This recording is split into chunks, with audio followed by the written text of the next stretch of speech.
Los saludos, estimadas y estimados estudiantes. Este es el segundo video, segunda presentación del módulo 2 del ciclo preandino. Y en esta ocasión vamos a revisar el siguiente contenido. Vamos a hablar acerca de orógenos y el ciclo de Wilson como una forma de introducirnos a los procesos fundamentales que ocurren durante los ciclos tectónicos pre-devónico inferior, que son los que vamos a revisar el día de hoy. Esos ciclos los vamos a revisar primero, digamos, la relación temporal entre ellos y después la distribución general de las rocas predevónicas inferior dentro de nuestra área de estudio para, con ese marco ya elaborado, poder describir con mayor propiedad entonces los ciclos grembiliano, Sunsas, pampeano, brasiliano y famatiniano. Y la próxima presentación, que va a ser la última, habla acerca del ciclo gonguánico. Debo mencionar que en general todo este contenido yo lo paso en mínimo unas 3 semanas de clase y ahora lo voy a resumir en una sola presentación, lo que ha sido bastante complejo porque además he querido incorporar algunos papers nuevos que han aparecido y lo más probable es que esta presentación, entonces, este video sea bastante largo. Espero que no más allá de 1 hora y media en todo caso. Partamos entonces con este contenido y lo primero entonces que quiero hacer es revisar el concepto de orogénesis y su relación con el ciclo de Wilson, porque es en este marco en el cual podemos entender en realidad los ciclos tectónicos previos al ciclo gonguánico y al ciclo andino, y nos va a servir a su vez como para poder enmarcar aquellos ciclos también una vez que los comencemos a estudiar. Y aquí voy a mostrar algunas imágenes de un paper de Kaywood del año 2009. Este es un geólogo inglés muy importante que ha desarrollado el concepto de orógenos también agresionarios, ¿no es cierto? Cordilleras formadas en orógenos agresionarios, y ha, digamos, relacionado o utilizado este concepto como para estudiar varios orógenos en la historia del planeta. Y aquí nos ofrece entonces una revisión de este concepto, y en este mapa, bueno, vemos dónde es que se forman los orógenos acrecionarios, y claramente el margen andino es el mejor ejemplo entonces activo de uno de estos orógenos en contraposición con orógenos colisionales tipo alpino Himalaya, ¿no es cierto? Estas cordilleras alpinas himalayas que se forman más bien por la colisión entre masas continentales entre sí, ¿no es cierto? A diferencia de un orógeno de subducción, finalmente, como es un orógeno acrecionario. Y en este contexto, entonces, los procesos que dominan en un orógeno acrecionario es que la orogénesis o la formación de cordilleras, que eso es orogénesis, un orógeno es una cordillera en sí, y la orogénesis es la formación de la misma, ocurre durante el proceso de subducción. ¿Ya? Hay una subducción continua, ¿no es cierto?, que está ocurriendo, y lo que vemos aquí entonces es que se forman estas cordilleras asociadas a un arco volcánico. Podría haber una cuenca de trasarco asociado al mismo antes de llegar a una masa continental propiamente tal, cratónica, si queremos, ¿no es cierto?, a la cual está asociado esta placa superior, y la placa inferior una placa oceánica. A diferencia entonces de un orógeno colisional que ocurre al finalizar un proceso de subducción, ¿no es cierto?, y acercarse dos masas continentales y finalmente colisionar. Y esto ocurre, tal como lo dice aquí, al término del ciclo de Wilson, y por eso es importante comprender entonces el proceso, los procesos asociados al ciclo de Wilson a las distintas etapas para poderlo después correlacionar con los procesos, como vamos a ver, que ocurrieron en el margen andino previo al devónico, digamos previo al carbonífero principalmente. ¿Ya?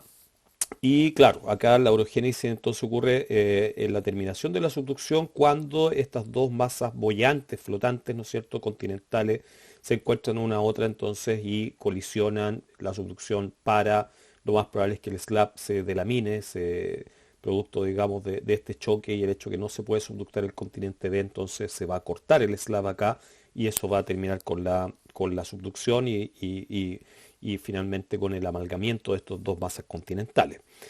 Como esto ocurre al final del ciclo de Wilson, creo que es importante estudiarlo, comprenderlo, ¿no es cierto? Y en ese contexto les pongo acá una figura que viene de un paper del mismo Wilson, pero del año 2019. Ahora, este no es el mismo Tuso Wilson que creó el concepto del ciclo de Wilson al principio de los años 60, como parte de la revolución de la tectónica de placas. No sé si es pariente de él, no lo investigué. Me da la impresión de que sí, por lo que poco que leí del paper. Pero es un paper de review súper interesante, ¿no es cierto?, que habla acerca del ciclo de Wilson. Y lo pongo acá simplemente para ejemplificar, no voy a hablar de cada etapa del ciclo de Wilson, espero que ustedes lo comprendan y si no lo comprenden o se sienten débiles, les sugiero que lean este paper que voy a dejar dentro del material complementario de este módulo. Pero claro, el ciclo de Wilson se puede dividir en dos grandes grupos de procesos, ¿no es cierto? Los rojos y los azules, ¿no? Los primeros relacionados con la apertura de un océano, ¿no? Relacionados con una vez que hay un supercontinente, un continente estable formado, ¿cierto? Se genera un rifting que está asociado a extensión, ¿no es cierto? Ese rifting abre un océano que es rellenado con depósito, el océano propiamente tal, se forma piso oceánico, hay una etapa madura de apertura de este océano, ¿no es cierto? Y lo que tenemos es esencialmente la formación de márgenes pasivos rodeando este océano. Y por otro lado está la parte el cierre del ciclo de Wilson y el ensamblaje continental, ¿no es cierto? Que es que una vez se llega a este estadio, en alguno de estos dos márgenes pasivos se transforma en un margen activo de subducción. Al subductar eventualmente esta dorsal, ¿no es cierto? Lo que tenemos es una etapa madura. Y después de esa etapa madura se va a generar la colisión entre estas dos masas continentales para formar un orógeno colisional, ¿ya? Entonces aquí se nota también, digamos, la diferencia entre un orógeno de subducción que estaría en esta etapa y un orógeno colisional en esta otra. Y hay otro paper también muy, muy interesante de Whitmayer y otros del 2007 que yo tenía medio perdido y ahora lo encontré preparando esta clase, que también habla acerca del ciclo de Wilson y tiene estas muy bonitas figuras como para ejemplificar las distintas etapas, ¿cierto? Desde un continente estable a la ruptura inicial a través de esta pluma mantélica que incide por debajo, ¿no es cierto? Genera este rifting inicial, alzamiento y rifting, generación de fallas normales, ¿no es cierto? Y ese rifting después da paso a la formación de un océano originalmente, ¿no es cierto? Los márgenes pasivos que están acá también se empiezan a desarrollar. Esos márgenes pasivos acumulan secuencias de sedimentos, pueden ser muy distintos los unos de los otros, depende del tipo de márgenes, depende también de los fenómenos climáticos asociados a la sedimentación. ¿Ya? Pero claro, aquí lo importante es que en algún punto, ¿no es cierto?, se comienza a desarrollar, tal vez aquí por una ruptura de la placa oceánica, se genera una zona de subducción océano con océano, en este caso particular, ¿no es cierto?, en la placa superior y la placa inferior está acá.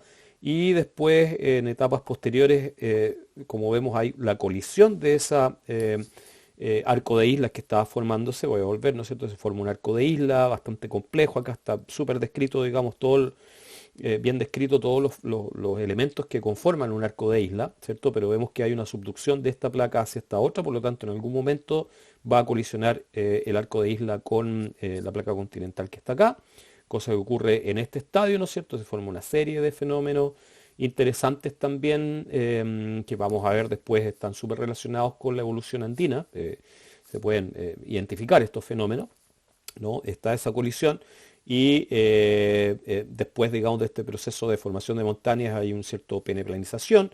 Por acá este que era un margen pasivo se transforma en un margen activo, se genera también una zona de subducción y esa subducción finalmente cesa cuando existe la colisión con estas dos masas y vean lo complejo que puede llegar a ser la geología, ¿no es cierto?, con dos arcos volcánicos, dos arcos magmáticos en este caso, pero uno que está formado en una corteza continental y otro más bien en una corteza oceánica, pero que colisiona con un margen pasivo y se preserva todo esto, ¿no es cierto? O eventualmente puede estar cubierto por una gran capa de sedimentos, ¿no es cierto? Una vez que se peneplaniza todo este sector, ¿ya?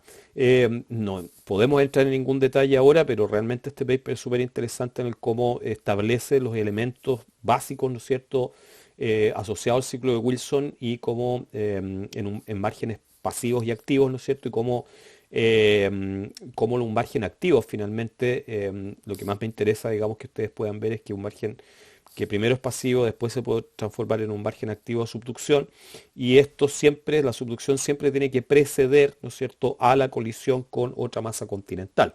Por lo tanto, se establece una secuencia de eventos, ¿no es cierto?, que dan origen finalmente a la colisión de dos masas y al amalgamiento de una con la otra, lo que va a probar ser muy importante cuando analicemos entonces ahora los ciclos preandinos que nos interesan, que son principalmente los que ocurren previo a 400 millones de años. Entre 400 y 200 millones de años se desarrolla el ciclo gonguánico, pero eso lo voy a explicar en la próxima clase.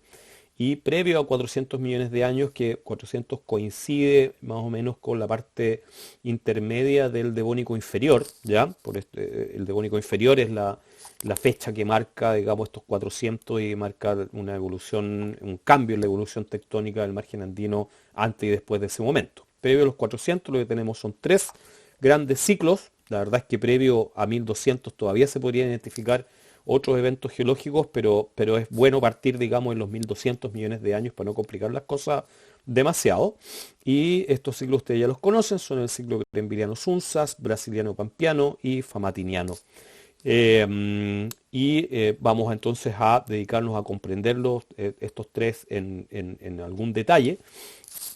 Como siempre, lo que intento hacer, lo que voy a intentar hacer es hablar acerca de la evolución de gran escala, digamos, a escala de todo el margen andino, tomando tal vez algunos ejemplos de algunos segmentos, pero tratando de establecer la evolución a escala del margen completo, esperando que sean ustedes, en el trabajo que van a desarrollar, quienes expliquen el detalle de esa evolución en cada uno de los segmentos que les tocó estudiar.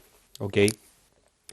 Y haciendo uso entonces de lo que había descrito recientemente, digamos, de la evolución del ciclo de Wilson, es interesante poder relacionar cada uno de estos ciclos preandinos con ciclos supercontinentales, como de hecho ya lo hice en la clase anterior, y fue parte de hecho de una de las preguntas del cuestionario, ¿no es cierto? ¿Qué relación hay entre el ciclo Grembiliano-Sunza y el ciclo de supercontinentes? Bueno, coincide el Grembiliano-Sunsas con la construcción de Rodinia. El brasiliano-pampiano es un ciclo bastante complejo, ¿no es cierto?, que tiene por un lado, está asociado a la disgregación de Rodinia, pero a la simultánea o cuasi simultánea construcción de Gondwana, digamos, una vez que se disgrega Rodinia.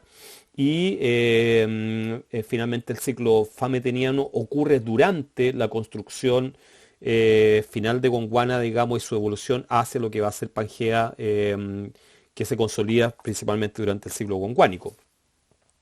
Y si nos focalizamos entonces en estos 800 millones de años de la evolución andina, que voy a tratar de resumir en la próxima hora y cuarto, ojalá, podemos entonces ocupar el mismo concepto que veíamos recién del ciclo de Wilson, simplemente para darnos cuenta que el ciclo Grembiliano-Sunza está principalmente asociado a la parte más colisional, digamos, al cierre de los océanos y formación de un supercontinente, ¿no es cierto? El paso de una etapa de subducción oceánica inicial a madura, ¿no es cierto?, hacia una etapa colisional. Sería esencialmente, digamos, el paso de esta etapa a esta en la cual estamos construyendo el supercontinente. A diferencia del ciclo brasiliano panafricano, pampeano, ¿no es cierto? También pongo aquí el concepto de panafricano porque es muy utilizado en muchos papers, en el que en realidad estamos abarcando todas las fases del ciclo de Wilson, pero en distintos lugares del planeta, ¿ya? No es que se desarrolle un ciclo de Wilson completo durante el brasiliano pampeano, sino que en realidad ocurre, pero ocurren todas las fases, pero en distintos lugares. Bueno, es lo que vemos acá, digamos. Esencialmente estamos, por un lado, estamos dividiendo, estamos separando un supercontinente, pero simultáneamente por otros lados estamos haciendo colisionar algunas masas continentales como para salir de Rodinia y entrar a Gondwana. Y el ciclo famatiniano es esencialmente un ciclo relacionado también con subducción y con colisión posterior, que ocurre durante la formación final de Gondwana. Entonces, y esencialmente lo que vamos a ver, se van a dar cuenta ustedes de que varios papers ocupan, de hecho, figuras muy similares a las que estamos viendo acá para representar cada uno de estos ciclos, ¿ya? Pero esencialmente durante el ciclo famatina vamos a ver el desarrollo de un arco de isla y la posterior colisión con un continente para después amalgamarse al resto de Gondwana.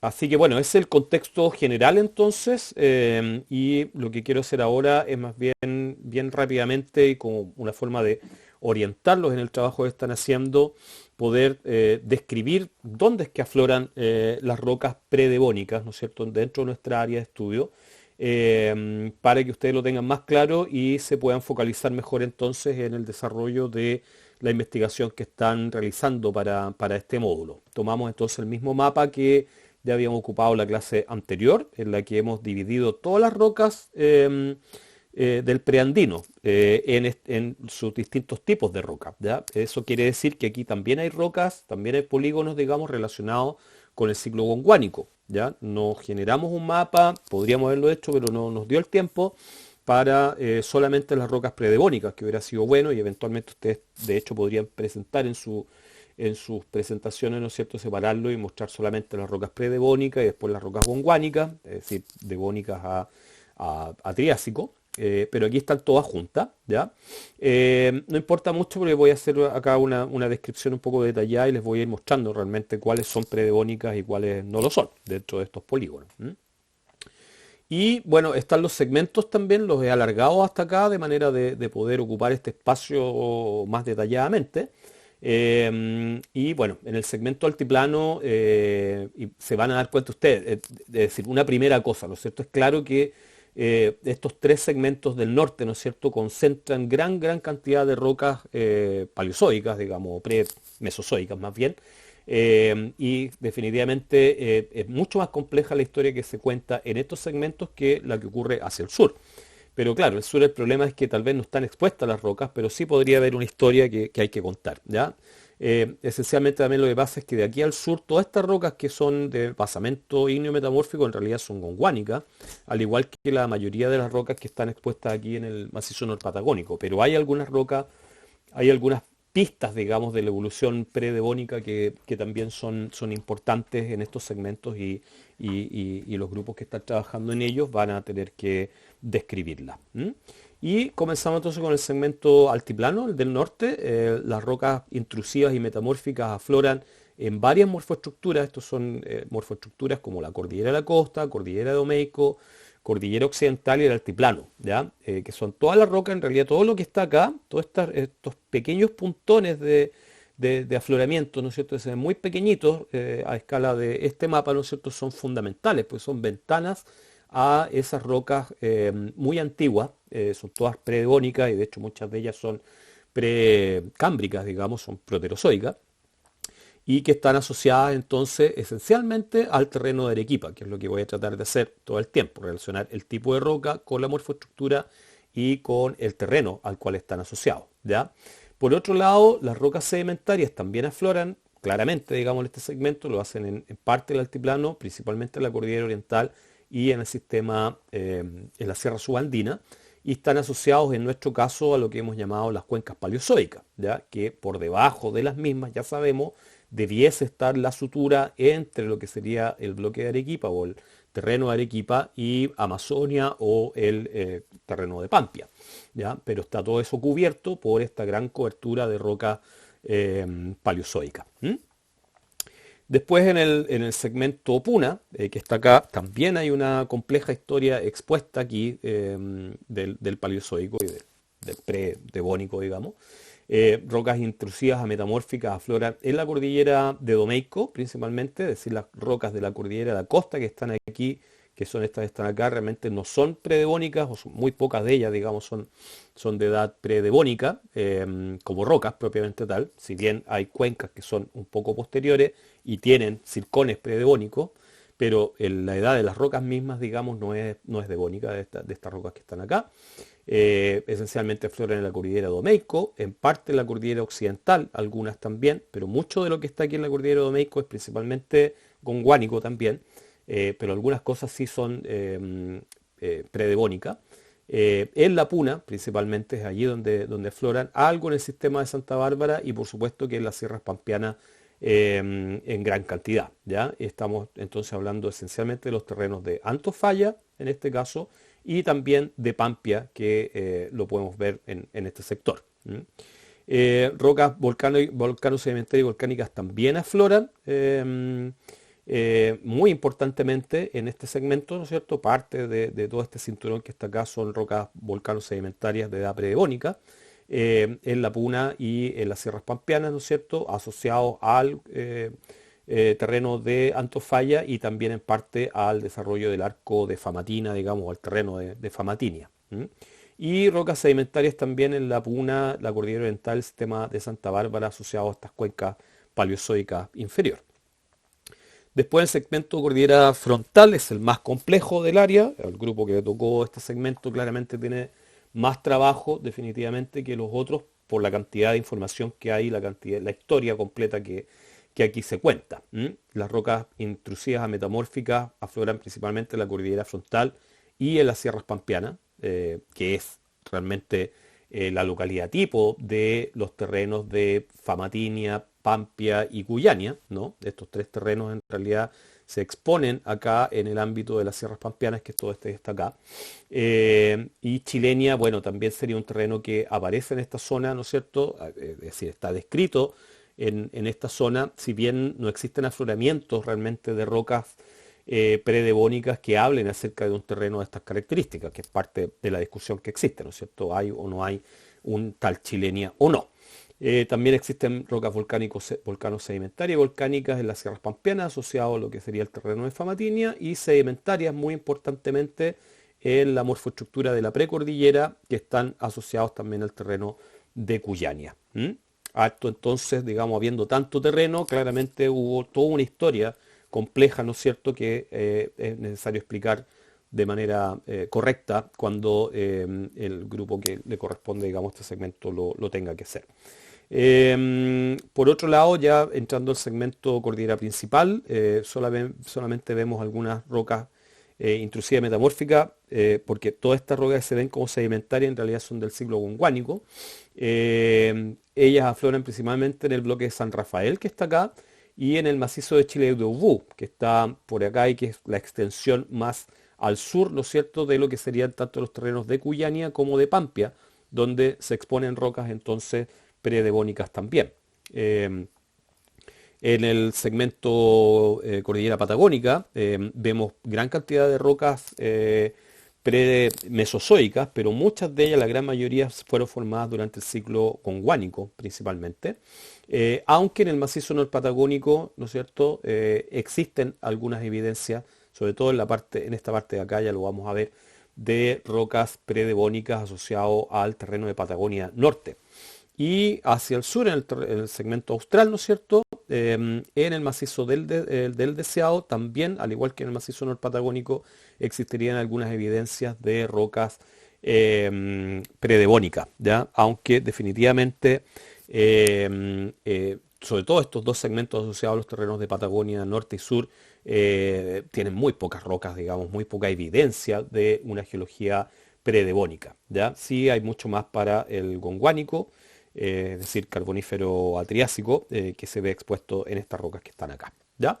Entonces, eso les va a servir como guía en realidad. Lo que nos interesa entonces es que ustedes desarrollen durante sus exposiciones esencialmente una descripción mucho más detallada de qué son estas rocas que están exponiéndose en cada uno de estos segmentos para cada ciclo, para cada uno de los tres ciclos, o si no se pueden dividir esos tres ciclos, por lo menos el gran megaciclo, si se quiere, o gran división temporal, que es el predevónico, digamos, y dividirlo del gondwánico, que sería carbonífero a triásico, y obviamente explicar la historia que cuentan estas rocas en relación con la evolución de estos terrenos acrecionados al margen gondwánico. Pero claro, yo voy a tratar de justamente de contarles esa historia en términos generales, de manera que ustedes después puedan hacer el enlace con la historia que se puede contar de manera más detallada en cada uno de los segmentos. Bueno, con eso entonces vamos a comenzar con el ciclo Greenvilliano-Sunzas ahora, un ciclo que puede ser enmarcado en un rango de tiempo de 400 millones de años entre los 1200 y los 800 millones de años. Imagínense la brutalidad de tiempo que estamos hablando. 400 millones de años. Es decir, es todo el tiempo que transcurre entre la próxima clase, digamos, que es el ciclo gondwánico, y todo el módulo 3, que sería el ciclo andino. Pero claro, como es muy antiguo, tenemos poca evidencia del mismo y es muy difícil poder hacer una subdivisión de las muchas distintas etapas que podrían haber estado consideradas dentro de estos 400 millones de años. El ciclo Grenviliano-Sunzas está súper asociado, ya lo saben ustedes, a la formación del supercontinente de Rodinia. Y esta es una imagen de un paper de Rino del año 2008, que ya se las había mostrado yo, ¿no es cierto? Más o menos coincidente con la edad entre 1200 y 1000 millones de años, que es el momento de máxima agresión de terreno, de cratones, más bien digamos, en torno al núcleo de Rodinia, que es el subcontinente de Laurentia, o Laurasia, ¿cierto? Ya les decía yo, es el momento de la historia del planeta en que se cumple el sueño americano y Estados Unidos está rodeado, es el centro del mundo, ¿no es cierto? Está rodeado por los otros continentes.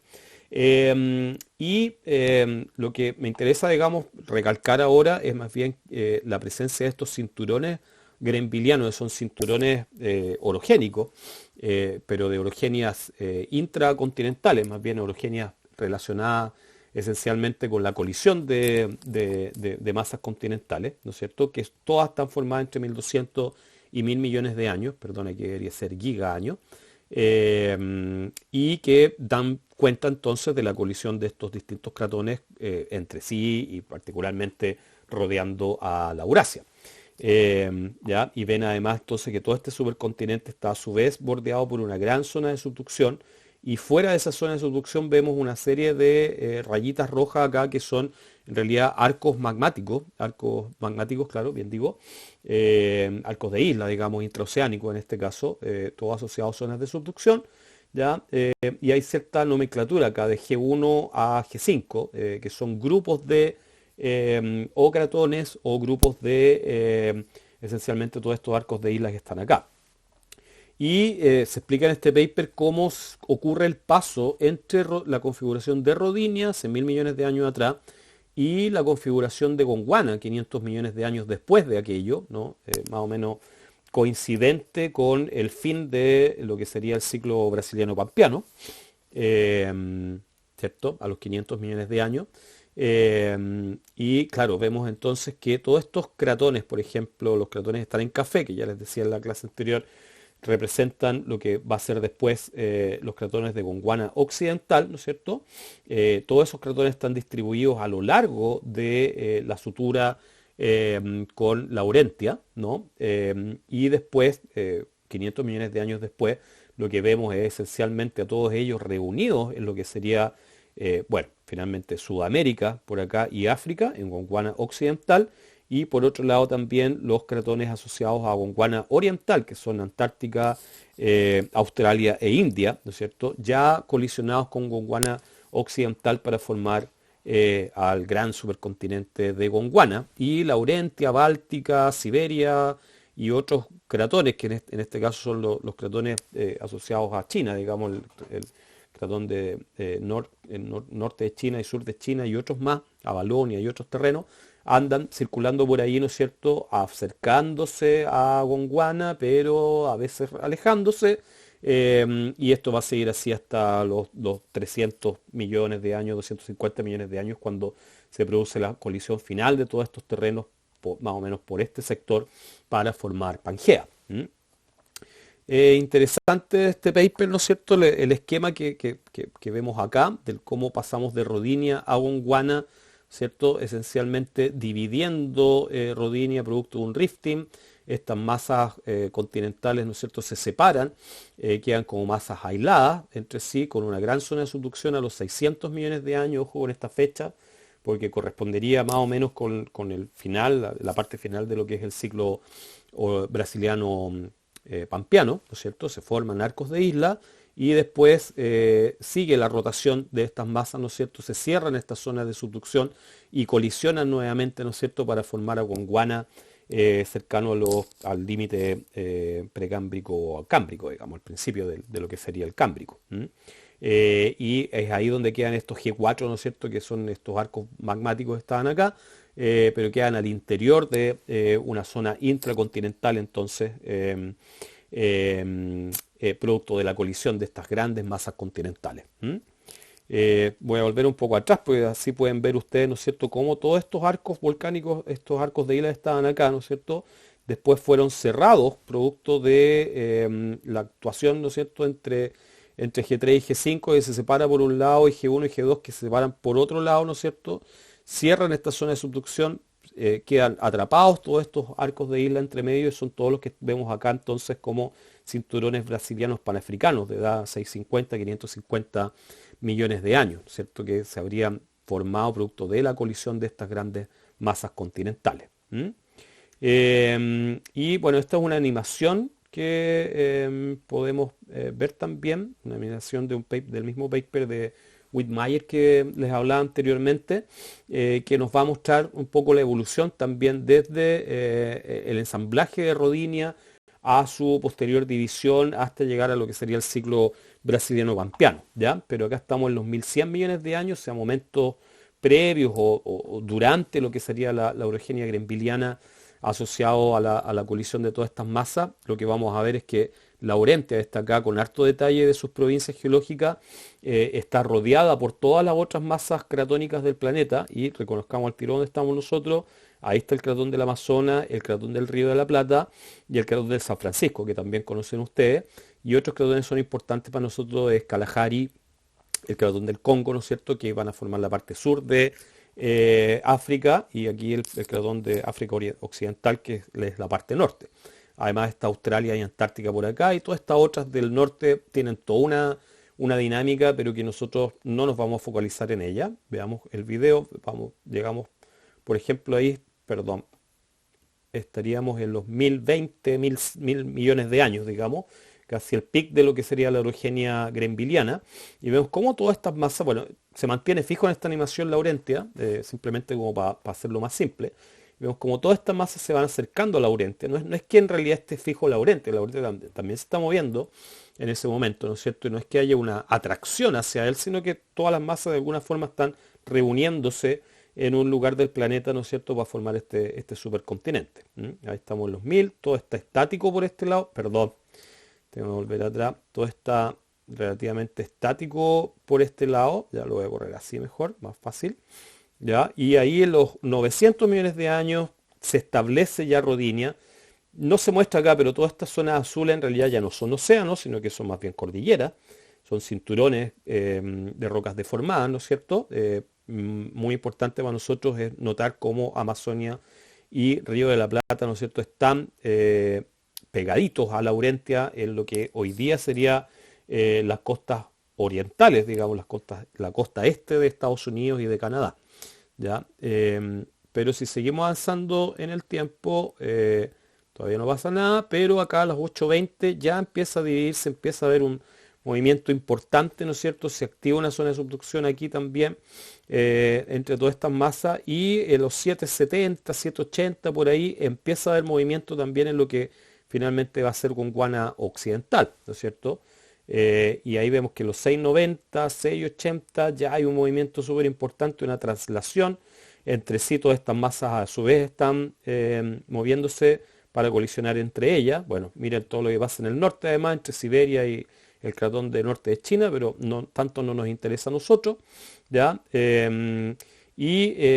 Aquí en los 550, que ya es más o menos el Cámbrico, ¿no es cierto?, es súper importante, pues esto ya está formado con Gondwana oriental, Gondwana oriental, en este caso, Gondwana occidental está por acá también formado, y a partir de este momento, los 540, lo que se pone acá, miren lo que pasa acá con este terrenito, no es otro sino que la precordillera o el terreno de Cuyania, que empieza a ser extraído de la placa de la Eurasia, ¿no es cierto?, y empieza su migración hacia Gondwana, ¿no?, a un Gondwana que se está formando en ese momento, están colisionando todas estas masas, Gondwana occidental y oriental, durante lo que sería la orogenia brasiliana, digamos, principalmente brasiliana panafricana, ¿no? Se forma Gondwana, lo vemos ahí, y sigue viajando por el océano, vamos a ver por qué es que viaja por el océano ese bloque que es el de la precordillera, ¿no es cierto?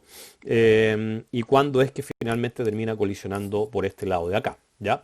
Pero bueno, esa es la historia que debemos comprender mejor entonces ahora, con algo más de detalle, principalmente en el ciclo Grembiliano-Sunces, que es el que me interesa, o sea, la creación de todo esto para formar estos cinturones colisionales a los 1.000 millones de años, pero después vamos a ocupar también esta animación, es importante también como para entender el contexto global que ocurre durante el ciclo brasiliano, panafricano, pampeano. Esta otra imagen es de un paper de Miskovich y otros del año 2009, que pone un poco en contexto más local lo mismo que acabamos de ver, ¿ya? Estamos viendo aquí el Mesoproterozoico entre 1.000 y 1.150 millones de años atrás, ¿no es cierto? Y claro, miren ustedes, digamos, noten acá está el cratón de la Amazonia, completo, en realidad es hasta acá el cratón de la Amazonia, esto son algunas provincias dentro del cratón, y también está el cinturón Sunzas, ¿no? Que en ese momento, a los 1.000 millones de años atrás, está rodeado por una zona de subducción y tiene un arco magmático, ¿ya? Si lo ven, esos polígonos rojos en realidad marcan un arco magmático activo en ese momento. Un arco magmático está rodeando entonces lo que sería el cratón de la Amazonia y hay varios otros cratones, ¿no es cierto?, avanzando unos hacia los otros. Por ejemplo, aquí está Laurentia, el cratón del Congo, Báltica, África Oriental, ¿no es cierto? Y otras masas que no son cratones, sino que son más bien terrenos. Es decir, Río de la Plata ha sido un cratón, pero Pampia, ¿no es cierto?, está acá, y este PAA es Paracas, Arequipa y Antofalla. Paracas es un bloque probablemente alóctono también que se encuentra en la parte norte de Perú, que se asocia, o estos autores lo asocian mucho, digamos, con el bloque de Arequipa-Antofalla. Pero lo interesante, lo que me importa, digamos, recalcar acá, es que hay un cierto movimiento hacia el interior, digamos, un movimiento para concentrar estas masas y por lo tanto lo que dominan son las zonas de subducción y eventualmente de colisión entre estas distintas masas para formar rodinia en ese momento durante lo que sería la orogenia grembiliana o Grenville-Sunzas. ¿Ya? Pero después, y esto lo vamos a ver con más detalle después, ¿no es cierto? En el ciclo brasileño pampeano las cosas son distintas, hay primero extensión y después vuelve a haber colisión. Pero esto lo vamos a ver con más detalle en su momento. Lo que me interesa es ponerlo en contexto más bien lo que acabamos de ver a escala global en la escala continental, ¿no es cierto? Acá es muy difícil reconocer a Sudamérica, pero aquí ya la empezamos a reconocer mucho más cuando todos estos bloques se han amalgamado unos con otros, ¿no? Sobre todo la forma al interior del continente y la distribución de los cratones al interior del continente es algo que se adquiere justamente durante la orogenia brasiliana panafricana y que es tan importante, ¿no es cierto? Porque además ocurre simultáneamente con lo que va a ser la orogenia pampeana que vamos a describir después. Hablemos entonces un poco más en detalle acerca del ciclo Grembiliano-Sunzas y principalmente de lo que vendría a ser la zona donde mejor afloran o más claramente afloran rocas asociados a este ciclo, ¿no es cierto?, que es el macizo de Arequipa. Acá en un paper de Ramos del año 2008 vemos la ubicación del macizo de Arequipa en las costas sur del Perú. Aquí está el límite entre Perú y Chile, ¿no es cierto? Y dentro de lo que sería el macizo de Arequipa también se incluye en este caso a la localidad de Belén en el norte de Chile. Bueno, lo que vemos acá entonces son rocas y le están marcados, digamos, las edades más viejas tal vez que existen. Edades del orden de 1.900 millones de años, 1819, ¿no es cierto? Hay 1851, hay algunas 1866. Que vendrían a ser las edades más antiguas de rocas propiamente, rocas aflorantes, ¿no es cierto?, a la cual uno se puede ir con un martillo, sacar una muestra y ver qué edad es la que tiene esa roca.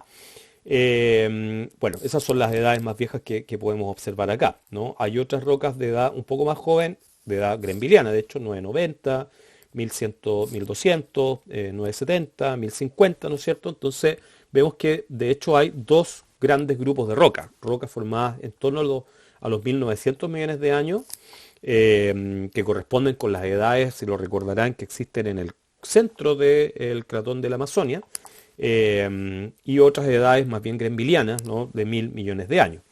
Eh, en este mismo paper, Ramos también pone otra figura donde vemos la relación que existiría entre el macizo de Arequipa y las rocas que flotan en él con el terreno de Antofalla. Antofalla es un salar que existe aquí en esta zona y a todo este sector entonces se le ha llamado el terreno de Antofalla. Muchas veces se relaciona Antofalla y Arequipa como un solo terreno. Después vamos a entrar en ese detalle, ¿no es cierto? Pero vemos que aquí también entonces hay rocas en otros sectores que también tienen lo mismo, 2000, edades de 2000 y 1150 millones de años, ¿no es cierto? En Chile, además de Belén, vemos en Sierra de Moreno rocas que tienen ese registro de edades del Grembiliano. Y más al sur ya es mucho más difícil encontrar rocas de edad grembiliana, digamos. Lo que vemos son rocas, las más viejas son ordovícicas, como vamos a ver después, ¿no es cierto? Están relacionados más bien con el arco magmático y volcánico del Ordovícico, pero eso lo vamos a describir después. Lo que me interesa aquí simplemente es mostrar las rocas más viejas asociadas al ciclo grembiliano-Sunza. Y claro, acá en Chile, digamos, estos son los afloramientos más antiguos en Chile y el grupo que le toca el segmento del altiplano nos va a hablar acerca de estas rocas justamente porque son las más antiguas que hay en el país, ¿no es cierto? Y son súper importantes dentro de la historia geológica de todo este sector. Yo no voy a entrar en detalle acerca de los afloramientos específicos ni esas localidades. Espero que sí lo hagan quienes describan este segmento. Hay un trabajo muy importante que nos habla acerca del macizo de Arequipa y del terreno de Arequipa, que es este de Lowy del año 2006, que hicieron un estudio geocronológico e isotópico súper detallado de los afloramientos en Perú, en Bolivia y también en Chile. Y ellos dividen lo que sería el basamento de Arequipa Antofalla, ¿no es cierto?, en tres grandes dominios, un dominio norte, central y sur. De hecho, la parte de Antofalla, propiamente tal, más bien correspondería con el dominio sur. Y aquí se pone en contexto además con otras zonas como Famatina, el terreno de precordillera, las sierras pampeanas y el cratón de la Amazonia con el terreno o el cinturón Sunza, ¿no es cierto? Este paper, que también está disponible para que ustedes lo revisen, los que tienen que disertar acerca del segmento altiplano y también lo podrían ver los del segmento Puna. Se hace a partir de toda la radiometría, digamos, las edades radiométricas, una reconstrucción de cómo fue construyéndose realmente este basamento de Arequipa Antofalla en el tiempo, ¿no es cierto?, desde 1900 millones de años atrás hasta 400 millones de años atrás, ¿sí?, coincidente con lo que sería 500, 400 el ciclo famantiniano. A nosotros nos interesa este de acá, el central, digamos, que es el grembiliano Sunza, y lo que quiero destacar en este caso es más bien que el crecimiento del basamento de Arequipa Antofalla fue siempre, digamos, en el tiempo de norte a sur. Si ven, esta es una sección, digamos, norte-sur y esta es una sección en mapa. A medida que iba pasando el tiempo íbamos creando corteza hacia el sur. O la corteza que hoy día está expuesta, ¿no es cierto?, en el sur se creó en tiempos posteriores a la que está expuesta en el norte. Lo digo porque podría haber pasado, ¿no es cierto?, que se hubiera creado simultáneamente toda, pero después se bascula todo esto y se erosiona y lo que vemos entonces son rocas de distinta edad. Pero bueno, al margen de eso, importante mencionar entonces que en esta etapa pregrembiliana hay dos eventos de formación de corteza, ¿ya? Pero durante la etapa grembiliana Sunza, ¿no es cierto?, muy importantemente se crea corteza más bien por la intrusión de material cortical, ¿no es cierto? O sea, mantélico que después genera una fusión cortical. Hay magmatismo, hay también metamorfismo, tanto en el segmento norte como en el central, y todo esto está claramente asociado a una subducción, que en este caso está puesta con esa orientación, ¿no es cierto? Es como que la placa Sunza, o que sería la placa en realidad más bien asociado al cratón de la Amazonia, estaría subductando por debajo del terreno de Arequipa y creando entonces magmatismo directamente sobre el terreno de Arequipa, que se ve muy claramente expresado en el sector de Choja, en Chile, y también algo en Belén. Y después de eso sigue una evolución posterior, ¿no es cierto? Después de la Orogenia Sunza, la zona de subducción deja de funcionar.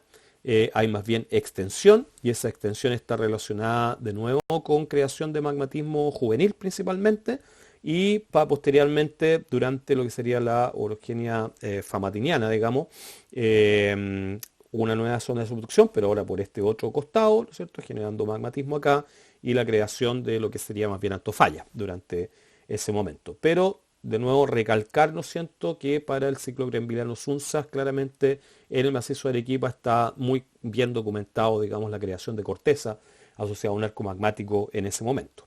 ¿Mm?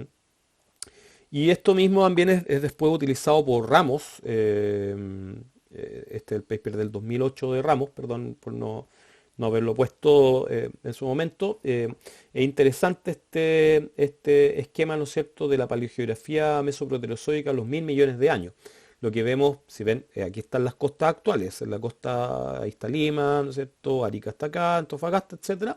También se ven los límites de los países, pero lo que vemos, el azul es mar, y vemos masas continentales como el cratón de la Amazonia por un lado y también el terreno cratónico, pone él aquí, de Pampia, digamos, el terreno de Pampia.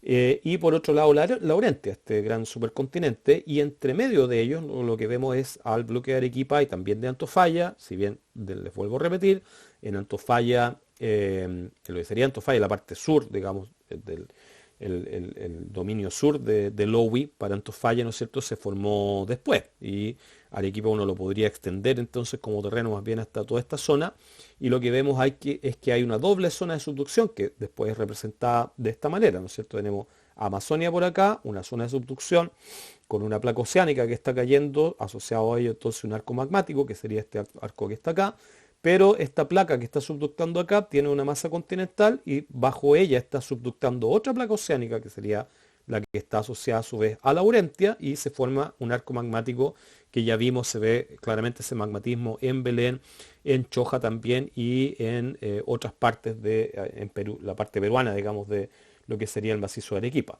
Y a los 1000 millones de años ya se produce la colisión entre todo esto, los arcos magmáticos dejan de funcionar, probablemente las placas oceánicas se rompen y caen producto de la colisión, ¿no es cierto? Y vemos magmatismo de ultra alta temperatura, que se ve expresado también en Arequipa principalmente, y este sería el frente de formación Grenviliano, ¿no? Frente que hoy día está en Estados Unidos, en la parte oriental de Estados Unidos, y Arequipa está, bueno, donde sabemos que está, acá en Sudamérica, pegadito también a la Amazonia. Entonces, a los 1000 millones de años ocurre una colisión y amalgamiento, vamos a ver después que esto es temporal a Amazonia durante esta orogenia, ¿ya? Y coincide esto, ya lo sabemos, lo vuelvo a repetir, ¿no es cierto? Coincidiría esto, particularmente en esta posición estamos hablando ahora, esta sería la posición entre Amazonia, Laurentia, Río de la Plata, por aquí está metido Pampia también, vamos a ver después, ¿no es cierto?, donde ocurriría toda esta actividad y esta colisión, ¿ya? Y en ese momento entonces Arequipa quedó metido al medio de Rodinia, ¿no es cierto?, muy cómodamente asentado al interior de este gran supercontinente, lejanísimo de cualquier zona de subducción que podría estar ocurriendo al otro lado del cratón de la Amazonia, por ejemplo, o al otro lado de Laurentia. Ok, en este mismo paper de Ramos él pone un esquema tiempo versus localidad, que en realidad es un cuadro tectonoestratigráfico, pero bastante simplificado, pero muy útil, ¿no es cierto?, para poder comparar los eventos principalmente magmáticos y metamórficos entre la localidad o el macizo de Arequipa, el basamento de Antofalla y las sierras pampeanas. Y es importante esto porque nos muestra, por ejemplo, que el ciclo Grembiliano-Sunza en realidad se genera magmatismo solamente en Arequipa y en la parte norte de Antofalla, lo que sería el segmento central de Lowi en Antofalla, no así en el segmento sur, y algo de metamorfismo habría en las sierras pampeanas, pero no hay magmatismo y la verdad es que las evidencias de metamorfismo acá tampoco son muy obvias. Lo otro que también nos muestra esto es que previo al ciclo Grembiliano-Sunzas hay otro ciclo de formación de rocas, digamos, asociado a granitoides juveniles y algo de metamorfismo termal, digamos, de alta temperatura en los 1900, 1800 millones de años atrás, es decir, en el Paleoproterozoico, principalmente. Y después de esto viene toda una historia que vamos a relatar después, asociado principalmente al ciclo pampeano y después al ciclo famatiniano, ¿ya?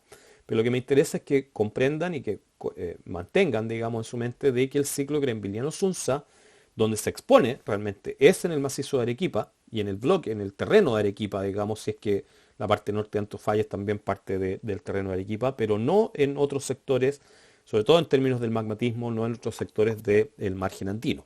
¿Mm?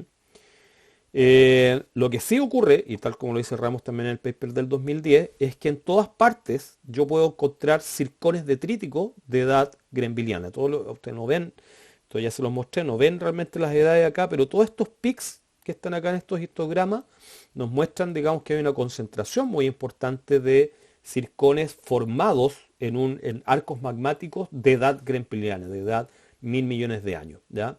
Que probablemente estuvieron expuestos en muchos lugares, fueron después erosionados y esos circones cayeron entonces como se concentraron en rocas sedimentarias, en estas cuencas post-grembilianas en realidad, y después fueron incorporados al magmatismo posterior. Y por eso es que lo vemos entonces registrado y los vemos tan ubicuamente distribuidos en todas partes, ¿ya? La explicación por detrás es que realmente por debajo de todo esto, de todo lo que sería el margen andino, hay basamento de edad grembiliana, pero que quizás no está expuesto en todas partes, sino que está expuesto solamente en Arequipa, en Antofalla, principalmente en esas zonas, digamos, y también en Cuyania, como vamos a ver después, ¿ya? Ok, pasamos ahora al ciclo brasiliano pampeano, que ocurre en un lapso de tiempo similar al anterior.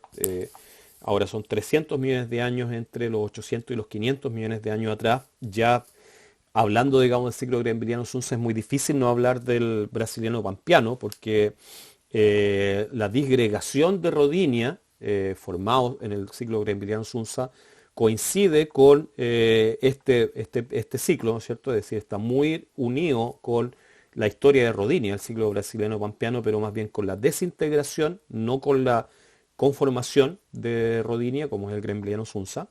Y al final del mismo ocurre el amalgamiento de Gondwana y en su periferia también la orogenia pampeana, que es tan importante en Argentina, como vamos a ver. En este mismo esquema entonces, voy a tener que dejarlo acá, ya se los había mostrado, ¿no es cierto? Pero si si avanzamos un poco con el video, estamos ahí en los 700, 660 millones de años, ¿no es cierto? Es decir, se empieza a mover todo por el lado de Gondwana occidental, más o menos los 800 millones de años como está marcado por nuestro ciclo, empieza a haber todo este movimiento que a su vez está asociado a orogenia, ¿no es cierto? Todas estas masas continentales que se acercan entre sí están colisionando y están generando lo que sería el ciclo brasiliano, la orogenia brasiliana, y además durante el Cámbrico, la parte más alta del Neoproterozoico, el Ediacaran, digamos, y el Cámbrico, aunque no se ve acá, todo esto está asociado también con la orogenia pampeana, como la vamos a notar en este sector de aquí, ¿ya?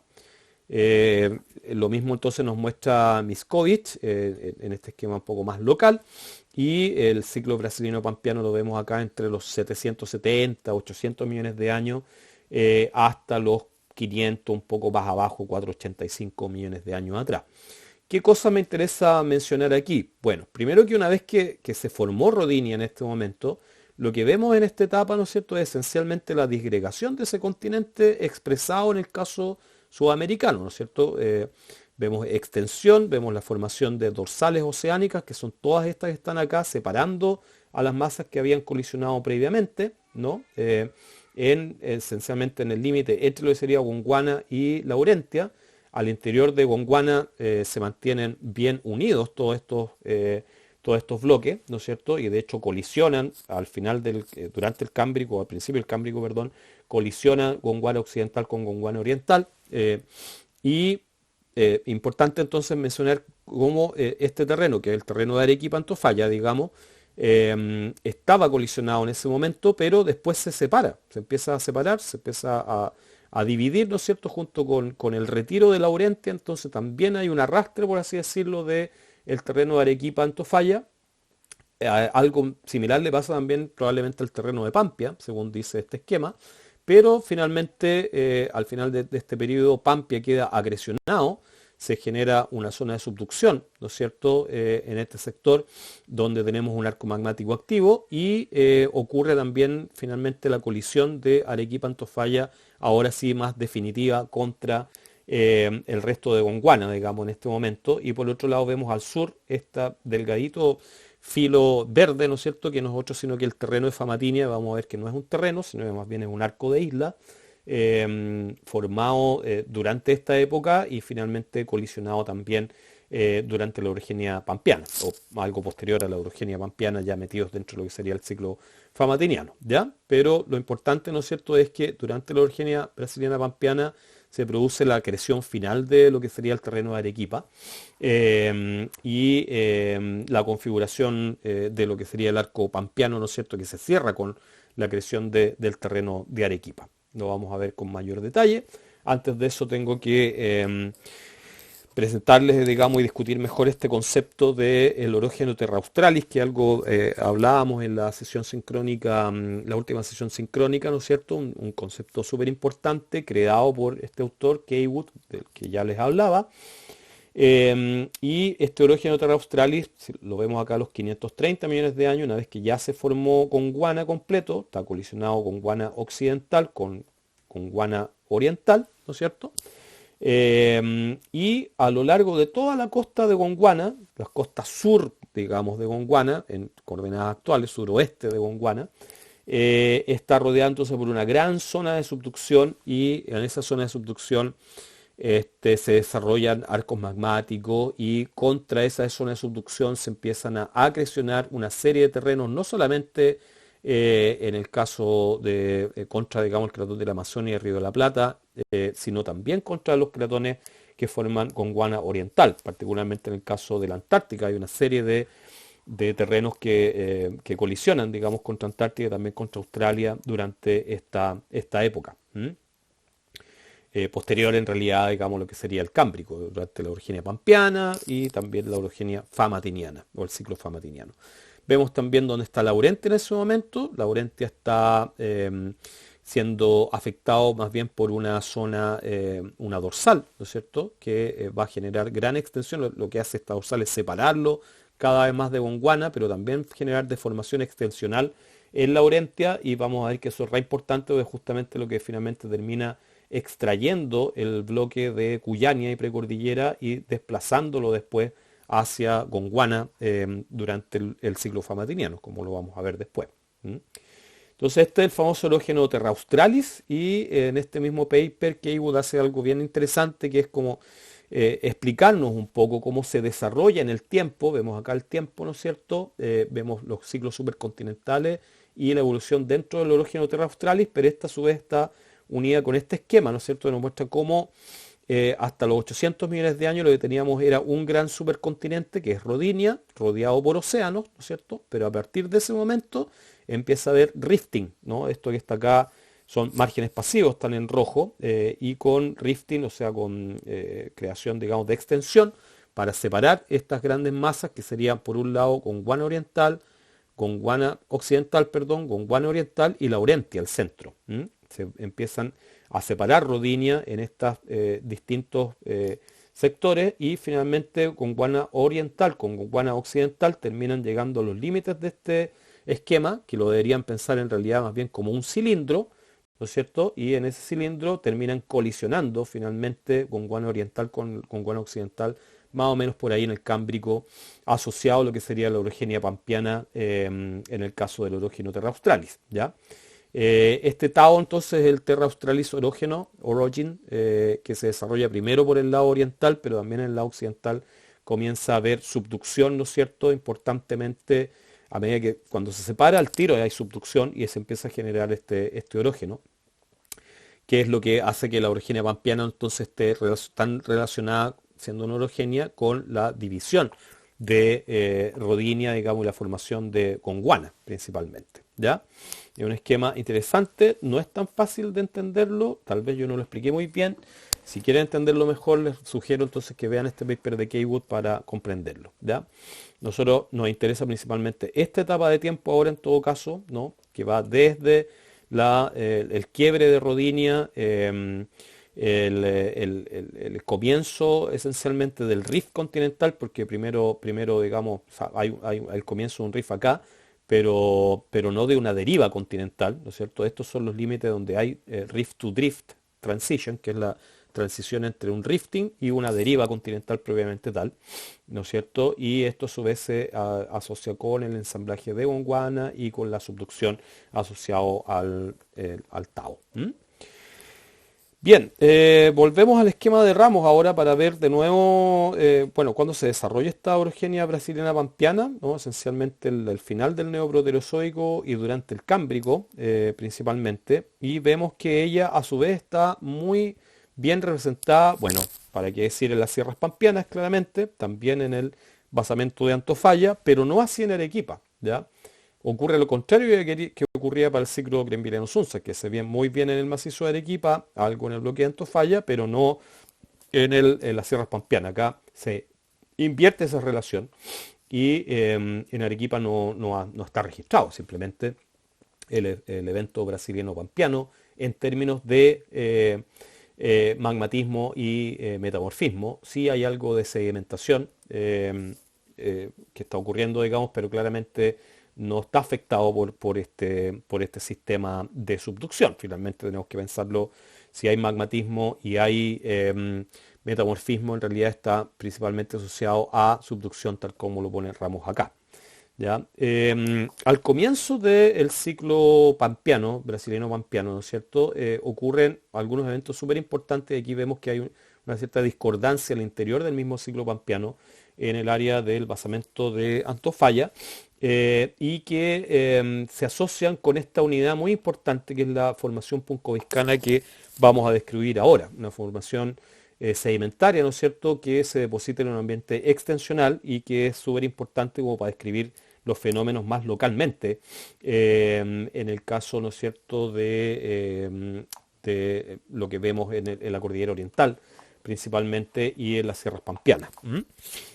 Bueno, en este esquema, que también es del mismo paper de Ramos del 2008, vemos la frontera chilena, que está acá, con Bolivia y Argentina, y estos son afloramientos que ocurren dentro de la cordillera oriental, afloramientos entonces que son de esta formación puncoviscana, que son una gruesa secuencia sedimentaria, son turbiditas, arcillas pelálgicas, calizas en menor medida, y que por un lado están instruidas, no está puesto acá, pero están instruidas a su vez por plutones que son de edad, granitoides de edad cámbrica, ¿no? De edad justamente asociados a lo que sería el arco magmático del ciclo pampeano. Por lo tanto, estas son anteriores y en general la edad que se da son del orden de 750 a 600 millones de años depositadas en un océano abierto entre dos masas continentales. ¿Ya? Son este tipo de rocas, hoy día están bastante deformadas, con algo de metamorfismo, menor grado en el norte, mayor grado de metamorfismo hacia el sur, ¿ya? Pero son claramente pelitas y asociadas a una secuencia eminentemente turbidítica. Escayola, una geóloga argentina, los describe muy bien en un paper del año 2011. Este es un mapa un poco más amplio del que veíamos recién. Chile, Bolivia y Argentina son rocas súper importantes en la parte sur de la que sería la cordillera oriental en Argentina. ¿Ya? Y importantemente, si bien estas son las rocas sedimentarias, también existen asociaciones con algún grado de metamorfismo bajo, ¿no es cierto? Que rocas, digamos, con protolito sedimentario también y que probablemente son las mismas rocas que están acá, pero con algún metamorfismo, digamos, más parecidas a las que vemos acá, ¿ya? Y bueno, Escayola cuenta una historia muy interesante a partir del estudio que hace en este paper, ¿no es cierto? Partiendo de 750 millones de años, lo que vemos en este esquema es Amazonia, Arequipa, Antofalla y Laurentia, Arequipa, Antofalla y Laurentia unidos en realidad producto de la colisión que ocurrió, veíamos ya durante el ciclo Grembiliano-Sunza, ¿no? Pero en este momento hay una extensión y esa extensión estaría dada, en realidad yo lo pongo acá en este esquema, por una pluma mantélica que viene incidiendo desde abajo, ¿no es cierto? Una pluma está asociada, como cualquier buena pluma mantélica que ocurre después de la formación de un supercontinente producto del aislamiento termal, ya lo explicaba en la clase anterior, y una vez que está aislado termalmente se genera un flujo enorme de manto desde abajo que genera estas grandes plumas que impactan en el supercontinente, ¿no es cierto?, en la parte central y tienden a dividirlo. ¿No es cierto?, que generan digamos, circulación del manto en este sentido y extensión en este otro sentido, ¿no? En realidad se levanta acá la litósfera. Es muy interesante eso, ¿no es cierto?, porque hay una extensión pero asociada a un alzamiento, ¿no?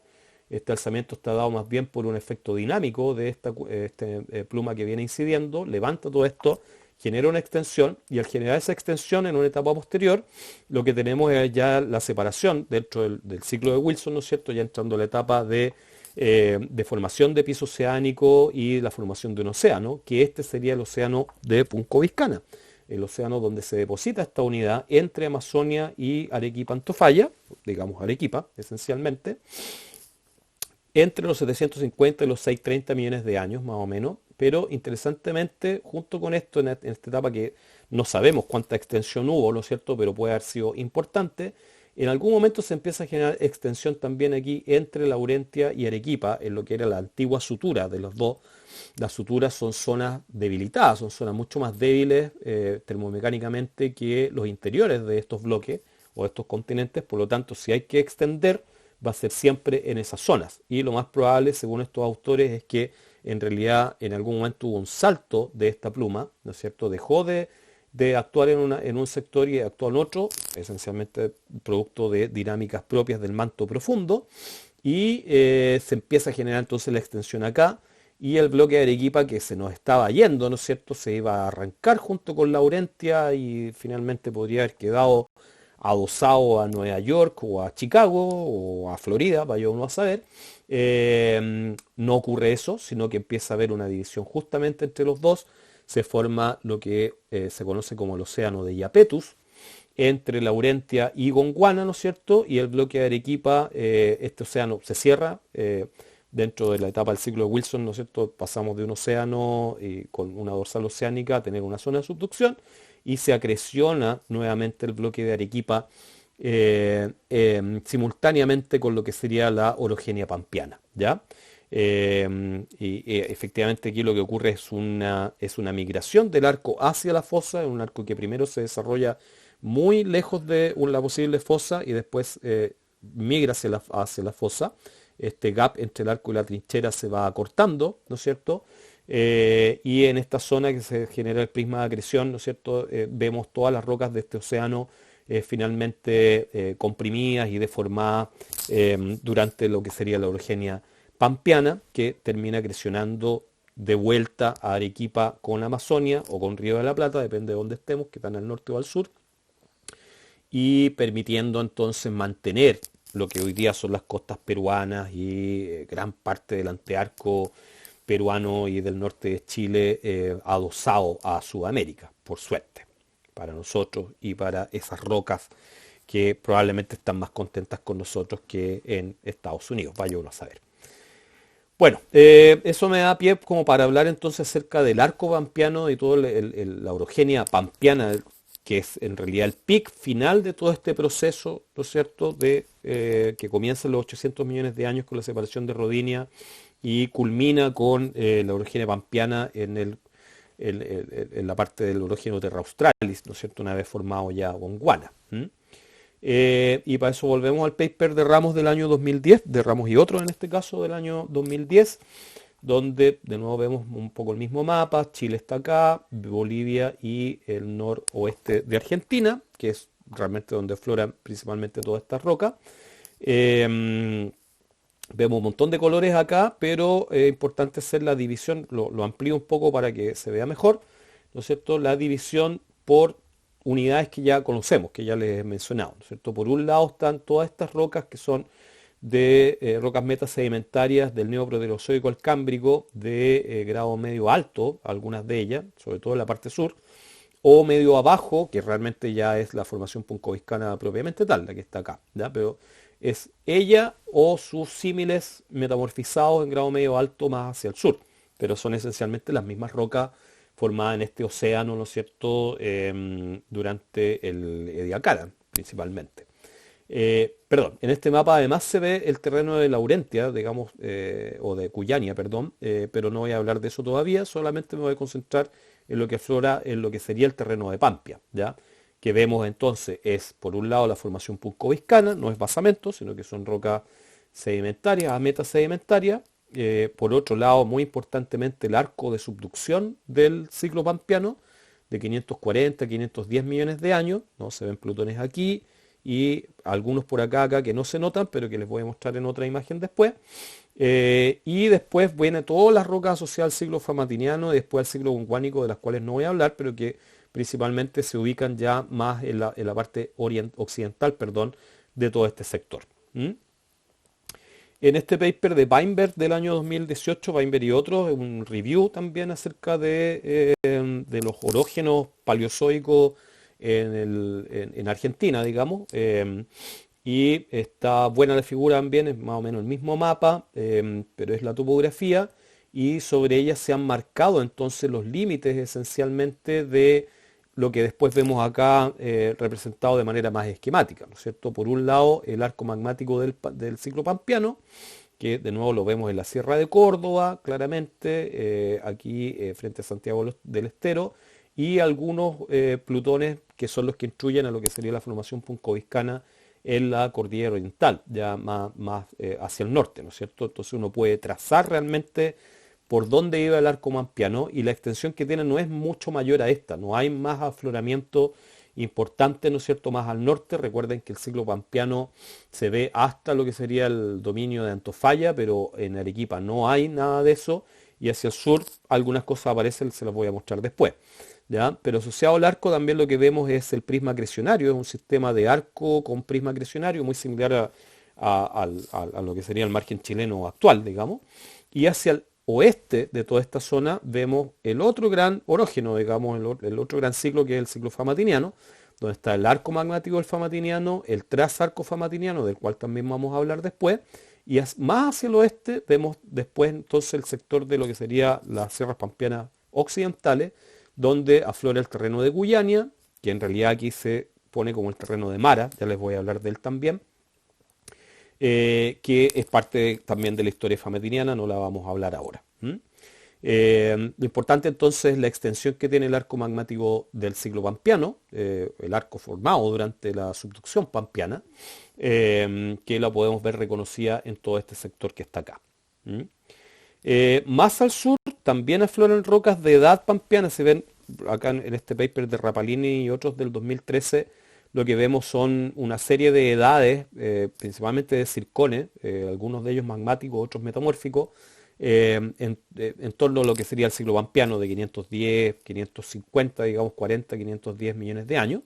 Y vemos que importantemente, bueno, esto es la Sierra de Córdoba, la misma que estamos viendo acá, la Sierra de San Luis también, pero si vamos más al sur, también aparecen en lo que sería el bloque de Chile de Ubú, rocas de esta edad, e inclusive en este sector de acá, que es el granito del Tigre, creo que es STG, ¿no es cierto? Esto está en Patagonia, en el macizo norpatagónico, la parte norte del macizo norpatagónico. Y para aquellos que estudian o tienen que ver entonces el segmento norpatagónico o patagónico, es importante saber que hay afloramientos de rocas cámbricas también en este sector. Lo que permitiría de alguna forma extender o sea, ampliar la extensión del arco magmático pampeano más hacia el sur, más hacia este sector. Ojo con eso entonces. Y en este paper de Schwartz, que también habla acerca del orógeno Terra Australis, ¿no es cierto? Se establece una interesante correlación entre el arco pampeano, el desarrollo más bien del orógeno pampeano, con otros orógenos en Antártica, en Australia y en el sur de África, ¿ya? Particularmente con el orógeno de Saldania, ¿no es cierto? Que es uno que ocurre bien pegadito al nuestro, digamos, en esta zona. Noten además que en este momento, 550 millones de años, todavía está colisionando África con Sudamérica, ¿no es cierto?, para cerrar lo que sería Gondwana Occidental, ¿no es cierto? Se produce un orógeno y una colisión intracontinental en este caso, ¿ya? Pero importantemente hay una relación entre el orógeno pampeano y el orógeno de Saldania en esta época. Y podemos leer lo que dice acá, nosotros está justamente asociado a la orogenia pampeana. El plutonismo ocurre esencialmente granitoides calcoalcalinos entre 550 y 520 y después peraluminosos de una edad un poco más joven, 525 a 510 millones de años. Y después ocurre el magmatismo calcoalcalino famadiniano, del cual vamos a hablar después, pero lo importante es esta etapa cámbrica, sobre todo, digamos, cámbrico medio superior, del magmatismo, que es el que está a su vez asociado principalmente a la orogenia pampeana y que coincidiría con la edad, ¿no es cierto?, de estos otros episodios, también estos otros arcos magmáticos que son parte de Terra Australis. ¿M? Y en este esquema que establece este autor Schwartz, ¿no es cierto?, podemos ver cómo evolucionó en el tiempo y es interesante notar acá, ¿no es cierto?, la evolución que hay primero desde un margen pasivo, donde se deposita la formación puncoviscana entre lo que sería la etapa Ediacaran del Neoproterozoico y en algún momento este margen pasivo se transforma en un margen activo, ¿no? Comienza a haber subducción. Recuerden que el margen pasivo, claro, se generó una vez que se separa Laurentia con Amazonia, según Escayola, ¿no es cierto? Se separa del cratón de la Amazonia y de lo que sería el terreno que está por debajo del arco magmático pampeano. Y ahí se forma un margen pasivo y después ese margen pasivo se transforma en un margen activo, comienza a haber subducción, comienza a haber un magmatismo calcoalcalino en la parte más interna, en el cinturón del arco, ¿no es cierto?, más interna hacia el continente, y en el cinturón metasedimentario, ¿no es cierto?, estas rocas sedimentarias se transforman se incorporan dentro de lo que sería un prisma acrecionario, se metamorfizan con un metamorfismo regional, ¿no es cierto? Y claro, esta es la fase más típica, digamos, de un arco magmático de subducción, un arco con un prisma. Pero en algún momento ocurre la subducción de estos ridge, ¿no? Los que están acá, que están bordeando toda esta zona, lo que es importante dentro del ciclo de Wilson, ¿no es cierto? Porque nos habla de que estamos tal vez en una etapa yendo hacia una etapa final de un ciclo de Wilson, en el sentido de que cuando subductan estas dorsales, por detrás probablemente viene una masa continental también que podría colisionar con estos terrenos, ¿m? Con esto, digamos, con el margen completo, ¿ya? Y claro, esa subducción del ridge se nota porque el magmatismo cambia bastante, cambia una señal mucho más alcalina, ¿no es cierto?, que podría estar relacionada, ya no calcoalcalina, sino más alcalina relacionada con eso, y además se da un metamorfismo bien especial de alta temperatura y baja presión con este magmatismo peraluminoso más bien máfico, asociado probablemente a la subducción de este ridge. Ok, bueno, Weinberg también en esta revisión de los orógenos paleozoicos en Argentina, ¿no es cierto?, establece un buen marco o un buen cuadro tectónico-estratigráfico con harto texto, sí, un poco difícil de ver acá, donde separa lo que es el ciclo pampeano del ciclo famatiniano, ¿no es cierto?, el ciclo cámbrico del ciclo ordovícico. Hay sendas discordancias, digamos, entre ambos, que son importantes de destacar. Esto culmina más o menos en los 500 millones de años. Si vemos el detalle del ciclo pampeano en términos tanto de la tectónica como del magmatismo y la sedimentación, vamos a ver detalles de lo que yo les acabo de contar. No voy a entrar en mayor detalle por una cuestión de tiempo ahora. ¿Ya? Pero lo importante es que a partir de eso también establece este buen diagrama, digamos, de la evolución tectónica de toda esta zona durante el Cámbrico y el principio del Ordovícico principalmente, ¿ya?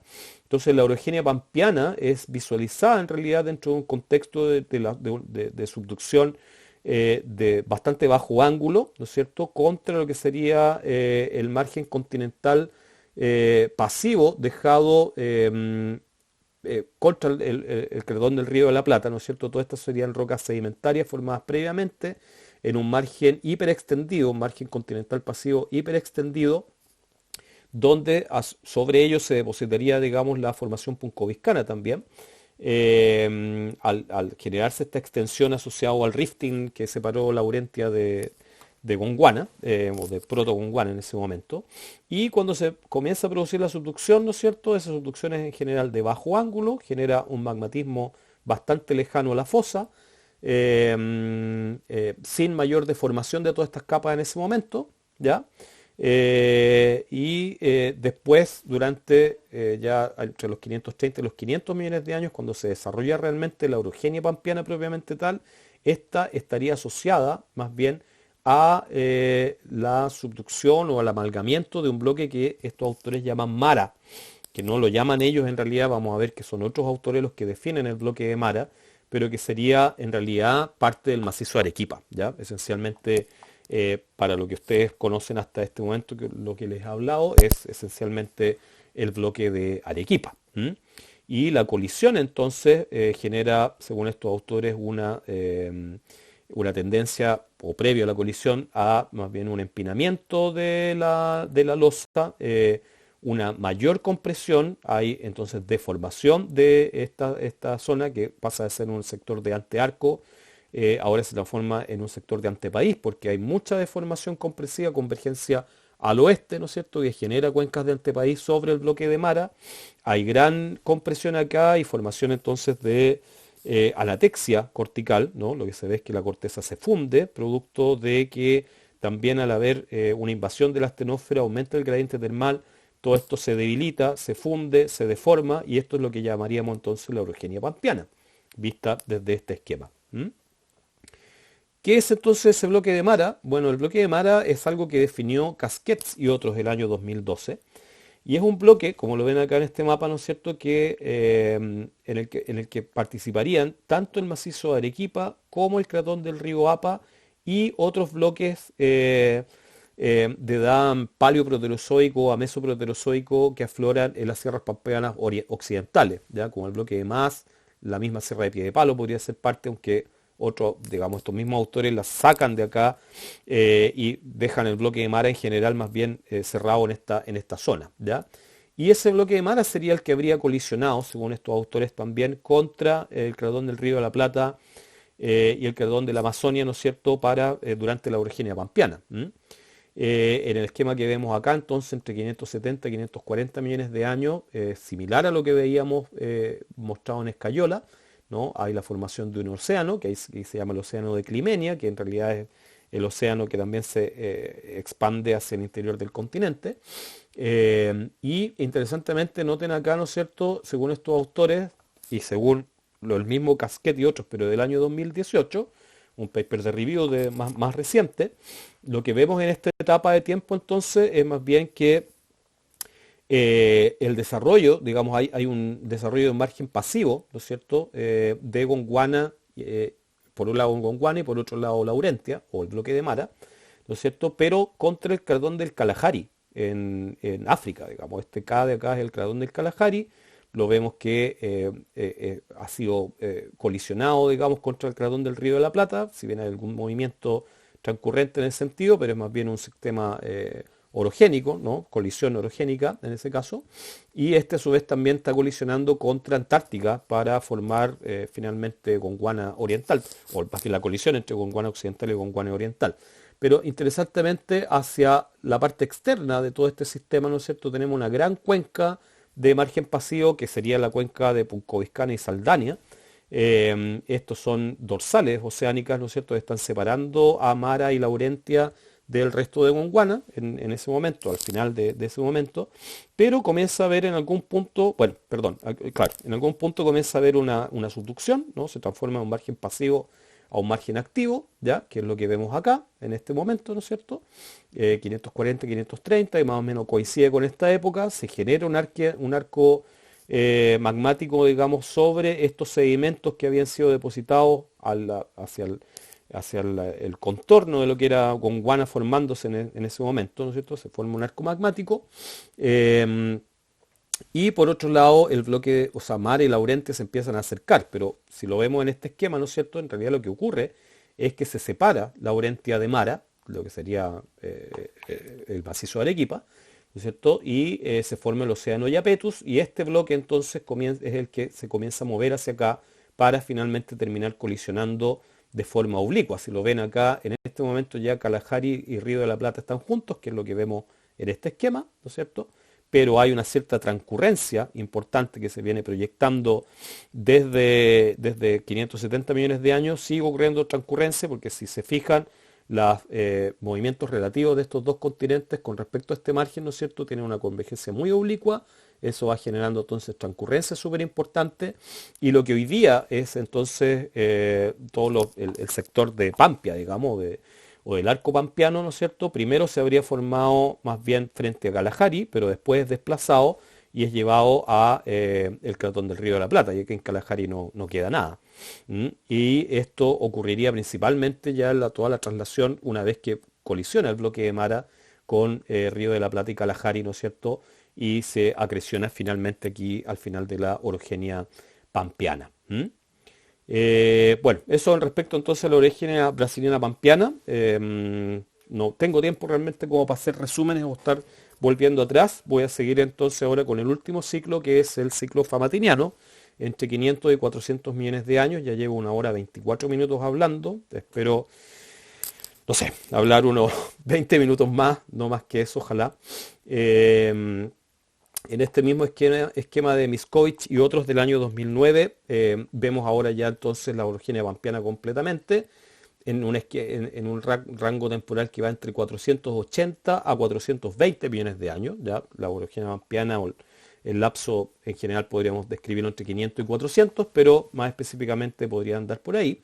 Y vemos entonces ya está mucho más configurado Sudamérica. Vemos que en ese momento se genera, después entonces del amalgamiento de Arequipa o de Mara o de como se llame, ¿no es cierto?, y el mismo bloque de Famatinia contra Gondwana, y de Pampia, ¿no es cierto?, contra Gondwana, perdón, lo que vemos es una zona de subducción, la generación de un arco y un terreno que ven aquí que es precordillera o Cuyania, viajando en esa dirección, colisionando en algún momento durante el Ordovícico superior, ¿no es cierto? En ese momento para la subducción hay movimientos, reacomodo de estos bloques, y después entonces se reactivaría la subducción muy claramente en el norte, no tan claro en el sur, durante el Silúrico y principalmente el Devónico. Y aquí vemos otro terreno que no es otro sino que es Chilenia, que se estaría acercando y eventualmente para colisionar después de este ciclo de la orogenia famatiniana. Eso como un esquema general. En el esquema entonces de Ramos, el esquema tectonoestratigráfico de Ramos, lo que estamos viendo es esencialmente este momento, ya que si lo ven, en realidad debería haber sacado esta zona roja acá, pero es bastante complejo, bastante amplio, sobre todo las sierras pampeanas, ¿no es cierto? Todo lo que está relacionado a la evolución cámbrica, a devónica, digamos, es prácticamente completo en el tiempo, ¿no es cierto? Pero claro, la orogenia pampeana propiamente tal va más bien entre acá y hasta el Devónico, ¿no es cierto? Pero lo que quiero mencionar primero es que en todas partes, durante los 480, 490 millones de años hasta los 440, 430, hay un arco magmático de subducción y un complejo acrecionario. Y eso se ve en todas partes, sierras pampeanas, Antofalla y también Arequipa, ¿ya? Que es distinto a lo que pasaba con el ciclo pampeano, Granviliano Sunzas, perdón, que se veía solamente en Arequipa, el ciclo pampeano solamente en las sierras pampeanas y parte sur de Antofalla, y en cambio el ciclo famatiniano está en todas partes, de este sector, digamos, más bien de la parte norte. Este es un paper de Ramos del 2018, donde hace una revisión justamente del orógeno famatiniano muy interesante. Y en este mapa, yo había hecho alguna vez un mapa también así, pero este está mucho mejor, obviamente, lo hizo Víctor Ramos, el gran maestro. Y lo que vemos acá entonces son, bueno, primero las rocas precámbricas, donde están, terrenos acrecionados y el cratón de la Amazonia por acá, pero también hay rocas precámbricas que están aquí, por acá, hay varias de ellas, entonces están todas las que están al oeste de esta línea son esencialmente parte de terrenos que han sido acrecionados, ¿ya? Que se pueden reconocer. Ya hablé de estas, no las voy a hablar nuevamente. Y por otro lado están las rocas del Paleozoico inferior, Paleozoico inferior ampliamente, es decir, cámbrico, ordovícico, hasta silúrico devónico, digamos, en parte, y claramente ellas afloran principalmente en lo que sería la Sierra Pampeana, donde vemos las rocas del arco, además, y principalmente son del arco del ordovícico, justamente, que también podemos verlas expuestas acá, acá, acá, en todas partes, en definitiva, a lo largo de este sector, que es lo que finalmente Ramos en este mismo paper termina unificando, ¿no es cierto?, para mostrarnos cuál sería la distribución de el arco volcánico del Ordovícico, ¿no? Del Famatiniano, y los terrenos relacionados. Bueno, vemos el arco acá, todo lo que está al oeste de este arco tienen que ser terrenos que se crecionaron posteriormente entonces. Esto era un arco de subducción que estuvo activo hasta que se cerró el océano que lo separaba de los terrenos que colisionaron con posterioridad a él, que son principalmente Cuyania y Chilenia, que vendría después, ¿ya? Vemos que hacia el norte también pasa una cosa similar, pero está corrido, el arco está desplazado, y hacia Colombia y Venezuela también se expone rocas del Ordovícico, súper importantemente, ¿ya? Pero además de eso vemos también cuencas de Altepaís que se habrían formado como digamos, asociadas justamente a lo que son las cuencas paleozoicas, donde está esta plataforma de Trasarco ordovícica, ¿no es cierto?, que después se transforma, son realmente cuencas de Trasarco, pero en algún momento se transforman en cuencas de Altepaís cuando existe la colisión de estos terrenos que están por acá y la gran deformación de finales del Ordovícico al Silúrico. ¿M? Y otras áreas estables y cratónicas que están acá, ¿no es cierto? Algunas cordilleras también que se forman en esta posición elevada, que sería el arco previo, digamos, el arco pampeano, ¿no es cierto?, que se eleva cuando se está formando el arco del Famatiniano. ¿M? Y en un esquema, o sea, en una figura mucho más esquemática de Rapela, también del 2018, este otro paper de revisión de ese mismo año, que habla acerca del magmatismo famatiniano, muy recomendable para todos, digamos, para poderlo ver. Vemos cuál sería la extensión, que no es muy distinto a lo que estamos viendo acá, ¿cierto? Pero es un manchón rojo mucho más grande. Acá Ramos divide lo que se llama la faja eruptiva de la puna oriental de la faja eruptiva de la puna occidental. Occidental siendo importante para nosotros porque justamente se mete en Chile y hay harta expresión, digamos, de ese magmatismo en la parte sur del Salar de Atacama, por ejemplo, en Quebrada de Choja y Sierra de Moreno y también en Belén. Todo es parte de lo que sería la faja eruptiva de la puna occidental, que no es eruptiva. Bueno, algo de volcanismo hay en esta zona, ya lo van a mostrar los compañeros que hablen de este segmento, pero sí hay bastante más volcanismo en la puna, propiamente tal. Y interesantemente, bueno, este mapa se corta acá, ¿no es cierto?, en el sur, pero si vemos, el límite en realidad de este mapa sería acá hasta Santiago y Mendoza, es más o menos por acá, ¿ya? Pero más al sur, como ya les indicaba, digamos que habían rocas cámbricas, bueno, también hay rocas ordovícicas, lo que sería la parte nororiental del macizo norpatagónico, que está acá, y permitiría también extender el arco famatiniano completo, digamos, en toda esta zona, al margen de qué es lo que pasa más al norte, que no nos vamos a meter por suerte en ese problema, ¿ya? Pero acá es importante mencionar y tener muy claro que el arco magmático famatiniano probablemente se extendió hasta el macizo norpatagónico y por lo tanto el terreno de Patagonia Norte, ¿no es cierto?, tiene que haber sido parte probablemente de Gondwana, ¿no es cierto?, a este momento, porque ese arco magmático estaba allí también.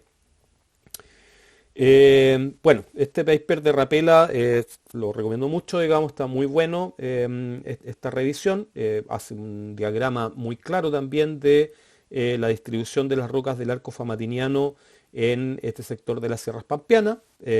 Ya reconoce en realidad, por un lado, lo que sería el arco o el sector más bien de roca donde aflora, digamos, el arco pampeano y lo divide, lo diferencia del sector principal donde está el arco famatiniano, ¿no es cierto? La secuencia de rocas ígneas y metasedimentarias del arco famatiniano propiamente tal, ¿no es cierto?, que estaría expuesta aquí, de rocas asociadas a un arco, realmente a un arco de subducción.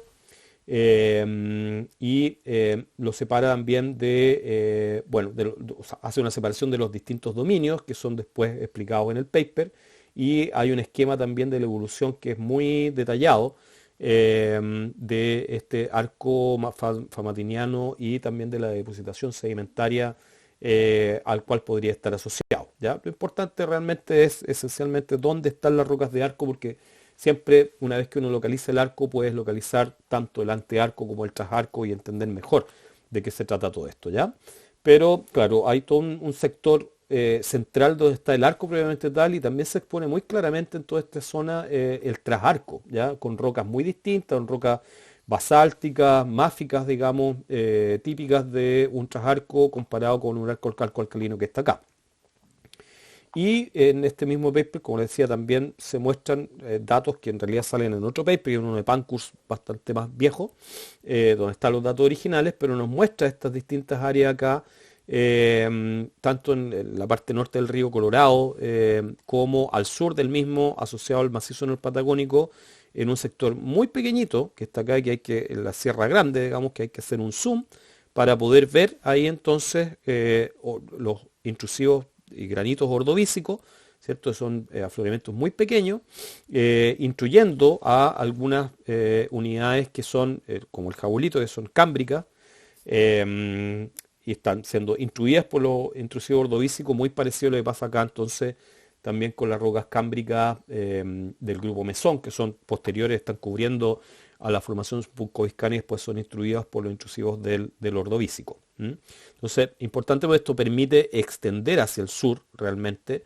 el trazado del arco magmático del Famatiniano y establecer entonces alguna paleogeografía que es relevante para la configuración del continente. Y si vamos más al sur, perdón, esto si lo ven acá, ¿no es cierto? Esto más o menos los 40 grados sur.